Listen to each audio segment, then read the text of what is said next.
서로 인사하겠습니다. 잘 오셨습니다. 한 번 더 하겠습니다. 천국까지 함께 갑시다.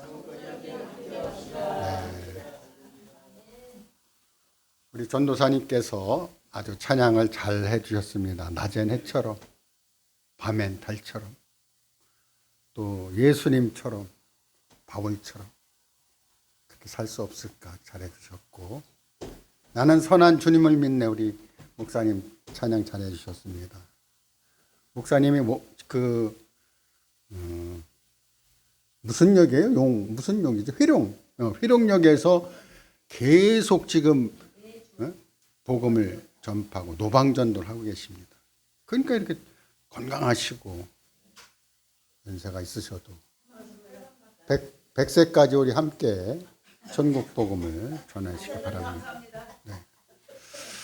우리 또 워십을 해주신 목사님은 지난주에 그곳에서 우리 천국 복음을 했는데 거기에 조기가 너무 큰 걸 주셔갖고 이렇게 큰 걸 주셨나 아주 부패로 아주 잘 먹었습니다. 목사님 얼굴 보십시오. 어디 70대라고 하겠습니까? 지금 50대 후반이라고 해도 믿을 거예요 다. 네. 우리 이런 그 천국 복음을 전하기 위해서 함께 모였습니다. 이 천국 복음이 모든 민족에 증언되기 위하여 온 세상에 전파되리니 그제야 끝이 오리라. 우리 이쪽에서 오신 목사님 감사합니다. 오셨었는데 감사합니다. 인사를 못 드렸습니다. 우리는 천국 복음을 전하는 것에 관해서 이렇게 복음 전도 부흥 집회를 하고 있는데, 저는 주님께 이런 말씀을, 이런 기도를 서원을 했습니다. 일반 기독교에서 하는 부흥회라면 저는 하지 않겠습니다. 그런 부흥회에서 하는 스타일이 아니고, 이러한 집회는 내 자신을 드려야 합니다. 무엇으로 드리든지 그것은 각자가 알아서 하십시오. 초는 자기 몸을 태워서 촛불을 냅니다. 그렇기 때문에 이러한 부흥 집회는 자기 자신이 드려야 하는 것입니다. 그럴 때 부흥 집회가 내 것이 됩니다. 그렇지 않다면은 우리는 여전히 행사로만 생각할 수 있습니다. 행사가 아닙니다. 죽느냐 사느냐 그런 문제이기 때문에, 내가 천국을 가느냐 가지 못하냐 이런 문제이기 때문에 이런 것에서 마음을 함께 해주시기 바랍니다. 우리는 이런 복음에 관해서 예수님께서 이러한 천국 복음에 와서 외치실 때 먼저 세례 요한이 계시의 사역을 열어주면서 회개하라 천국이 가까웠느냐 이렇게 말을 했습니다. 세례 요한이 한 이러한 얘기와 우리 주 예수 그리스도께서 한 말씀하신 것이 똑같고, 또 마태복음 10장에서는 제자들에게 둘씩 짝을 지어서 보내시면서 가면서 천국이 가까이 왔다 하라.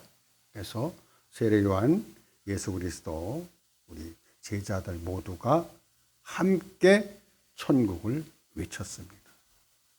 많은 경우에 우리는 회개라는 단어를 이렇게 죄를 자복하고 죄를 고하는 이런 것에 쓰는 이런 경우가 있는데, 굳이 쓰지 말라고는 하지 않겠습니다만은 용어 자체가 다릅니다. 주님께 그 죄를 고하고 자복하고 예수 그리스도의 보혈로 말미암아 우리 이제 사함 받는 이러한 것들은 이것이 회개와 다른 뜻이 있습니다. 그러니까 회개라는 것은 내가 여태까지 천국을 향해 살지 않았다면은 그 예수 그리스도께서 오셨을 때에 여전히 그들이 성전 안에서 소 잡고 양 잡고 비둘기 잡고 피를 뿌리면서 그 일을 하고 있었다면은 그것을 즉시 멈추고 주님께 돌이켜야 합니다. 천국의 실제이신 그분께 돌이킬 때 우리는 그에 관해서 우리가 풍성함을 얻을 수 있습니다.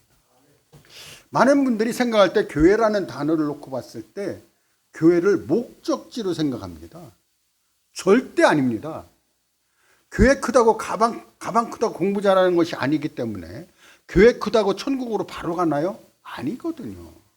교회는 이 땅에서 내가 그리스도의 하나님 앞에 합당한 하나님 사람으로서 다듬어져 가는 과정이기 때문에 그 과정 안에서 내가 얼마나 그리스도를 닮아가는가, 그리스도 형상과 모양과 성품과 모든 것들을 닮아가는, 여기 문제가 있는 것입니다. 그래서 이러한 교회에 관한 이러한 부분들을 우리는 그런 것에 인식이 바꿔지길 원합니다. 특별히 이러한 연합선교회라는 단어를 놓고 봤을 때 이러한 천국을 전하는 이런 과정 안에서 어떤 분들이 와서 이렇게 얘기를 해요. 목사님이나 사무총장님이 이 연합선교를 해서 기도를 많이 해주셔야 합니다. 물론 맞아요. 맞는 거. 틀린 얘기가 아니에요. 그렇지만 이 부분은 천국에 가는 이런 부분들은 각자의 문제이기 때문에 저는 이런 천국복음 전도 부흥 집회에 관해서 분명히 말씀드리는 것은 각자가 있는 그곳에서 지부장님이나 본부장님들이 각자 모이는 그 섹터에서 천국복음 전도 부흥 집회를 열어야 됩니다. 우리 주님의 사랑하시는 종 우리 피터 곽 목사님 셀라 선교회에서 작년에 1년 전에 유고에서 와서 천국복음 전도 부흥 집회 하고 나서 목사님한테 들었습니다. 이런 부분에서 목사님이 지금 시행하고 있는 것은 곳곳에 이렇게 목사님들 모아서 한 달에 한 번씩 이걸 돌아가서 한다는 거예요. 이렇게 해야 됩니다. 그래서 각자 이런 것들에 관해서 주님 앞에 상을 받는 것에 관해서 연합선교에서 상을 이런 거 아니거든요. 각자의 문제거든요. 그렇기 때문에 그런 부분에서 우리가 인식이 바꿔지기를 원합니다. 특별히 이런 천국에 관한 이런 부분들을 말씀드릴 때 천국에 관한 이런 부분들에서 내가 얼마나 인식하고 있는가, 이 부분이 관건인데, 제가 시작한 지가 10년이 됐는데 10년 동안에 이 부분에서 얼마만큼 인식하고 있냐에 따라서 이게 달라지는 것은 7년 정도 됐는데 다른 분이 이렇게 얘기를 해요. 목사님 거기 말고 우리 다른 데 가. 그래서 끌고 가려고 하는 그런 목사님들 뭐 다 잘라버렸어요. 천국에 인식, 거기 가서 하지 말라, 거기 가서 하면 되죠. 하지 말라는 게 아니에요. 이건 저의 전매 특허나 우리 사무총장님의 전매 특허가 아니거든요. 각자가 천국 복음을 전해야 하는 문제. 이 천국 복음이 모든 민족에게 전파되게 온 세상에 전파되리니 그제야 끝이 오리라. 주님의 다시 오심을 앞당긴다면은 우리 지역 사회에서 각자의 맡은 섹터 안에서 이런 천국 복음을 해야 된다는 것이죠. 그런데 그렇게 안 하고 이곳이 아니고 가서 글로 끌고 가는 이런 모습을 보면서 이게 뭐냐? 그럼 그분이 이 같이 한 거 한 7년 됐는데도 아직도 천국에 대한 개념이 없다면은 이건 아니라는 거예요. 그래서 이 시간에 저도 주어진 시간이 30분이기 때문에 30분만 쓰겠습니다. 제일 처음에 나오는 것이 천국의 비전이죠. 비전. 멀티비전, 텔레비전. 이렇게 보는 거예요. 보는 겁니다. 보는 그러한 문제가 나는 무엇을 보았는가? 나는 천국을 보았는가? 나는 세상을 보았는가? 썩어져가는 이 세상에 소금되게 해달라고 우리가 아까 찬양을 했습니다. 그러한 소금의 역할을 우리가 하는데 그것에 비전이 있는가? 이 상을 보았는가? 이 상을 보지 않았다면은 나는 여전히 성경 안에 있는 이런 것들로 엉뚱한 것을 붙잡고 있을지도 몰라요. 우리 주 예수 그리스도의 예표가 구약의 모든 것들이 예표이고 신약에 와서 우리 주 예수 그리스도가 천국의 실제인 이런 부분들을 우리는 얼마나 알고 있냐는 것이죠. 다른 예를 들어서 내가 제주도를 간다면은 거기에서 며칠 있을 것인가, 경비는 얼마 들고 무엇을 먹어야 할 것인가, 얼마 또 구경할 것이 어떤 것들 다 이렇게 스터디를 하잖아요. 근데 내 영혼을, 영생을 주님께 의탁하는 이 천국에 관해서는 내가 얼마나 알고 있냐는 거예요. 모르면은 이렇게 배워야죠. 이렇게 비전, 비밀, 정의, 실제, 위형, 이런 것들을 이렇게 써놨는데도 불구하고 이것에 대해서 언급하는 분들은 많지 않아요. 언급을 안 해요. 왜? 아직도 천국에 관한 이런 부분들에서 이상이 없다는 거예요. 그런 부분들을 강하게 말씀드립니다. 그 다음에 나오는 비밀에 관해서 이런 부분들이 천국의 비밀을 아는 것이 너희에게는 허락되었으나 저들에게는 아니 되었다는 거예요. 이러한 비밀이 중요하기 때문에 들어서는 될 사람이 있고 들어서는 안 될 사람이 있다는 거예요. 이런 부분을 우리가 잊지 마시기 바랍니다. 정의 실제 이 외형 같은 이런 부분에 있어서는 하나님 우리에게 지혜와 계시의 영을 주시어 이것을 알게 하신 이런 것들이 필요하고, 그 다음에 나오는 천국의 조건이라든가 천국을 살아냄이라든가 나타남이라든가 보상이라든가 옥합에 관해서, 옥합이 무슨 천국이야? 옥합을 깨트린 그 여인에 관해서 주님은 이 여인의 행한 일을 너희가 복음 전하는 곳곳에 다 이야기하라는 거예요.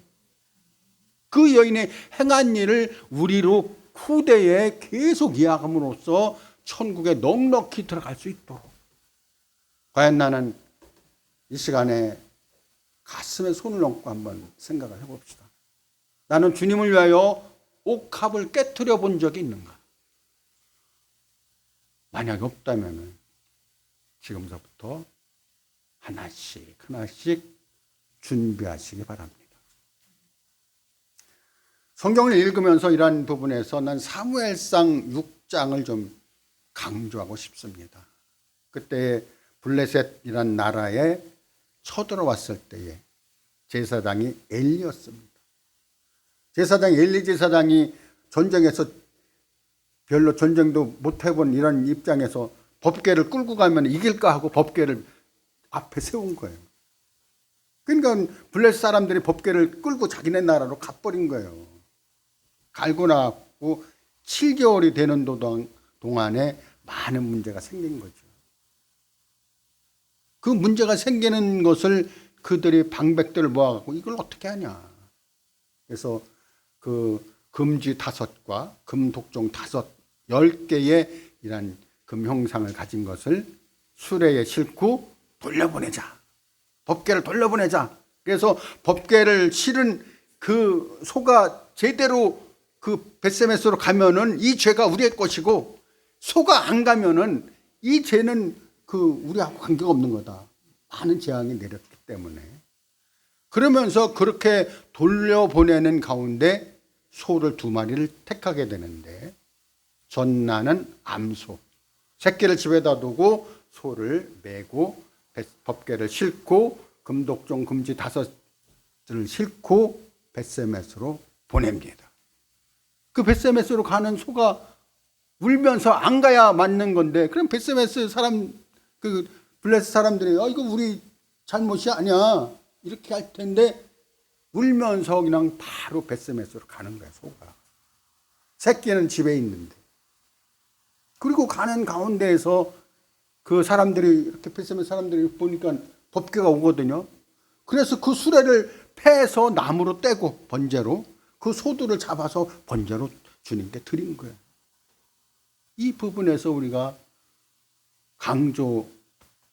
그러니까 인식이 될 부분은, 주님의 법궤를 맨 우리들은 정말로 이 간증에 벳세메스의 암소를 본받아야 된다. 이것을 말씀을 드립니다. 어떤 상황이든지 간에 우리가 해야 될 이런 부분들이 있는데, 사무엘상 25절에 보면은 그 나발이라는 사람이 있습니다.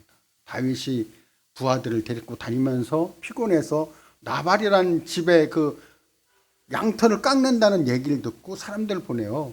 우리가 먹을 식량을 좀 공개하라고 요청을 합니다. 나발이 그 얘기를 듣고 이런 얘기를 해요. 오늘날 주인 집에서 떠나는 사람들이 많다는 거예요.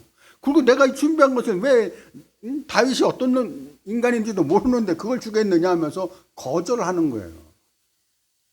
그러고 나서 이러한 사건 후에 나발이 열흘 후에 죽게 됩니다. 하나님이 요구한 모든 것들은 우리가 그것을 얼마만큼 수행하는가에 따라서 달라지는 것인데, 나발의 아내 아비가일이 그 얘기를 듣고 준비를 많이 해서 가서 다윗을 만나가지고 내 주여 내 주여 하면서 계속 다윗의 마음을 누그러뜨리면서, 아비가일이 오늘 나를 만나지 않았다면 내가 나발이란 집에 한 사람의 남자도 살려두지 않았을 것이다 하면서 이런 성경에 기록된 말씀을 봅니다. 이 말씀을 제가 오늘 드리는 것은, 천국 복음을 전하는 것은 지상 명령이라는 거예요. 하고 싶어서 하고 하지 안 하고 이런 문제가 아니라는 거예요. 왜? 너나 할 것 없이 목적지가 천국이기 때문에 이걸 전해야 된다는 거예요. 이 천국 복음이 모든 민족에 증언되게 온 세상에 전파되리니 그제야 끝이 오리라. 주님이 그때 오신다는 거예요. 그래서 주님의 앞당기심을 바라는 우리 모두는 이러한 천국 복음을 전해야 된다는 거예요. 너는 전하고 나는 좀 쉬고 이런 문제가 아니라는 거예요. 그리고 각각 일한 대로 자기의 상을 받는다는 거예요. 주님이 상을 안 주실 뿐입니까? 누가복음 19장에 은 10문화를 제자들에게 사람들에게 나눠주면서 내가 돌아올 때까지 장사하라. 그래서 한 사람이 장사한 것을 가지고 와서 주인이여, 은 1문화로 내가 10문화를 남겼습니다. 잘했도다. 착하고 충성된 종아, 10골 권세를 차지하라. 이게 보상 아닙니까? 5골을 차지하라. 보상 아닙니까?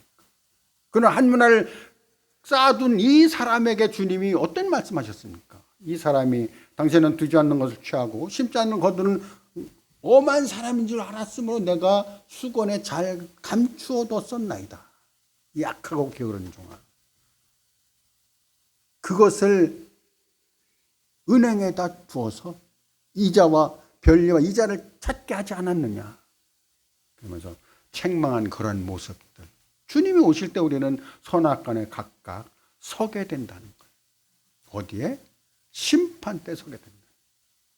이 심판대가 두 가지가 있는데, 하나는 고린도후서 5장 10절에 나오는 그리스도의 심판대가 있고, 또 로마서 14장 10절에 나오는 하나님의 심판대가 있는데, 각각 자기의 일을 자기가 짓고 한다는 거예요. 주님께 주여 내가 이러한 일은 했습니다. 이러한 잘못을 범했습니다. 자기가 스스로 짓고 하는 이런 것에 심판을 받으면서 악하고 게으른 종아 책망받는 우리가 되어서는 안 되겠죠. 그럼 우리는 이 땅에서 그럼 어떻게 되는가? 어떻게 되는가? 그것을 잘 살펴보시기 바랍니다. 마태복음 13장 44절에는 이런 말씀이 있습니다. 천국은 마치 밭에 감추인 보화와 같으니. 마태복음 13장의 많은 말씀 가운데 비유로 해놓은 것은 그들이 듣기는 들어도 알지 못하고 보기는 봐도 깨닫지 못하고 저희가 돌이켜 돌아와서 고침을 받을까 두려워합니다. 그러니까 다 비유로 해놓으신 거예요. 천국은 마치 밭에 감추인 보화와 같더니, 어떤 사람이 밭을 갈매 그 금괴 보화를 발견한 후 돌아가서 자기 소유를 다 팔아 그 밭을 사느니라. 그 다음에 45절에 나오는 것은 천국은 마치 값진 진주를 구하는 장사와 같으니, 진주를 구함에 돌아가서 자기 소유를 다 팔아 그 진주를 사느니라 이렇게 되었어요. 여기서 공통점이 있고 상이점이 있습니다. 상이점은 한 사람은 천국을 알았고 한 사람은 천국을 몰랐습니다. 저희도 이런 것을 시작하기 전에 천국은 그냥 가는 줄 알았어요. 예수 천국 불신지옥이라고 너무 많이 외쳤기 때문에. 그러나 마태복음 7장 21절에서는 나더러 주여 주여 하는 자마다 천국에 다 들어갈 것이 아니라는 거예요. 이러한 천국의 조건이 얼마나 까다로운지 사도 베드로가 주여, 그럼 구원 얻을 사람이 얼마나 되겠어? 구원 얻을 사람이 없으니까 주님이 말씀하시기를 사람으로서는 할 수 없으되 하나님으로는 다 천국에 보낼 수 있다. 이런 말씀하시는 거예요. 안심을 시켜주는 거예요. 그래서 천국에 관한 이런 부분들을 모르는 사람이 있고 천국에 대해서 안 사람이 있는데 그 사람은 값진 진주를 구하는 장사였어요. 그 진주를 구함에 공통점이 자기 소유를 다 팔아 밭을 사고 진주를 사는 거예요. 그러면 자기 소유라는 개념에서 물질만 소유입니까? 아니잖아요. 내가 가진 열정, 주님께 받은 은사, 그 다음에 능력, 영광, 그리고 재물, 모든 환경의 모든 것들이 그의 소유인 거예요. 가서 다 팔아. 그 밭을 사고 진주를 사는 거예요. 이 땅에 사는 이 시간 안에서 그렇게 하지 않는다면은 주님께 무슨 상이 있겠냐고요. 그 다음에 나오는 것이 천국은 마치 바다에 그물을 치고 각종 물고기를 모으는 것 같으니 그릇에 그물에 가득함에 끌어내어서 좋은 것은 그릇에 담고 못된 것은 버리는. 그 좋은 것은 천국 아닙니까? 이러한 삶이 우리에게 계속해서 주님은 요구하고 계시는데 우리는 그런 것에 관해서 얼마만큼 인식이 있냐는 거예요. 마치 이 세상에 갖고 있는 모든 것들이 한평생 영원까지 가는 것 마냥 살고 있지는 않은 거예요. 그런 것에서 우리가 우를 범하지 않기 원합니다. 주님은 실로 도적같이 오셔서 우리의 모든 것들을 다 헤아리십니다. 도적이 오는 것은 두 가지 특징이 있습니다. 하나는 때와 시기를 알 수 없다는 것. 또 하나는 허접스러운 것은 가져가지 않는다는 것. 중요한 것만. 그래서 이러한 부분들에서 주님이 그렇게 오실 것을 말씀을 하고 계십니다. 물론 믿는 이들에게는 주님이 알게 하셨다라고 하셨지만 이런 부분에서 우리가 더욱 마음을 써야 되지 않나 싶습니다. 천국은 실로 100번을 강조해도 지나치지 않습니다. 왜냐하면 우리는 목적지가 천국이기 때문입니다. 특별히 디모데후서 4장 18절에서는 주께서 모든 악에서 나를 건져내시고 또 그의 천국에 들어가도록 구원하시리니 그의 세세토록 영광이 있을지어다. 그러니까 악에서 건져내실 뿐만 아니라 천국에 들어가는 이러한 그 구원이 우리에게 필요한다는 거예요. 이 구원에 관한 이런 부분들도 salvation, save, salvation이라는 단어로 되는데 야구 용어를 한번 보겠습니다. save. 3루에 주자가 있을 때 안타를 친 그 사람이 플라이로가 잡은 경우에 3루 주자와 볼이 홈으로 경쟁을 하게 됩니다. 그 경쟁에서 볼이 먼저 들어오면 아웃이고 사람이 먼저 들어오면 세이브인 거예요. 우리의 구원은 이래야 돼요. 전신전력으로 몸을 다 희생하면서 홈으로 파고드는 이런 다 주자처럼 우리의 구원이 이렇게 이루어져야 되는데 그냥 가만히 있으면은 주님이 우리를 내가 너를 도무지 알지 못하노라 이런 말씀으로 이끌어 가신다는 거예요. 실로 우리는 정말 마지막 시대를 살고 있습니다. 마태복음 24장에서는 무화과 나무에 잎에서 배우라는 거예요. 그 가지가 연화해지고 싹이 나면은 인자가 곧 문 앞에 이른 줄 알라. 그래서 인자가 주님 앞에 문 앞에 이른 것을 우리는 어떻게 알고 있는가? 무화과 나무가 싹이 났고 잎이 나고 무성해진 이러한 이스라엘의 회복이 1948년에 이루어졌다는 거예요. 굴고 나가고 벌써 70여 년이 지난 거 아닙니까? 인자가 곧 문 앞에 이러한 상황에서도 아직도 우리는 주님의 다시 오심을 외치고 있고 이런 부분에서 느슨해진 것이 아닌가. 다시 한번 경각심을 깨웁니다. 여기서 한 번 더 말씀드리면은 이 주님의 살아내는 이런 부분들, 주님을 살아내는 이런 부분들이 산상수훈 마태복음 5장, 6장, 7장에 잘 나타나 있어요. 그래서 그 16가지 항목 중에서 주님이 이런 말씀하십니다. 오른편 뺨을 집어먹거든 왼뺨도 돌려대고, 겉옷을 가지라 하는 자에게 속옷 나누어주고, 오리를 가져가면 하면 심리도 동행하고, 이러한 삶이 우리가 주님을 살아내는 거예요. 그러한 삶이 이 땅에서 우리가 행해져야 함에도 불구하고 과연 우리는 그렇게 살고 있느냐의, 천국의 실제를 살고 있느냐의 그런 문제입니다. 어쩌든지 이런 천국 복음이 각자 지부장님들, 본부장님 안에서 새롭게 그 지역 섹터 안에서 더 활성화되기를 주님의 이름으로 축원합니다. 기도하겠습니다. 참 좋으신 하나님 아버지, 이곳 셀라 선교회에서 이런 천국복음 전도 부흥 집회를 열게 하시니 감사합니다.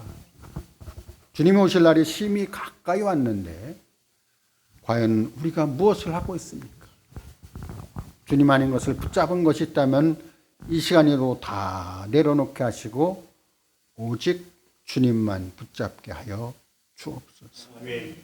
이 땅에 많은 분노함이 우리를 주님에게서 멀어지게 하지만 우리의 초점이 항상 주님께 맞춰짐으로 이러한 천국복음을 전하게 하시고, 이러한 천국복음이 모든 민족에 증언되기 위하여 온 세상에 전파되는 그러한 일을 담당하게 하옵소서.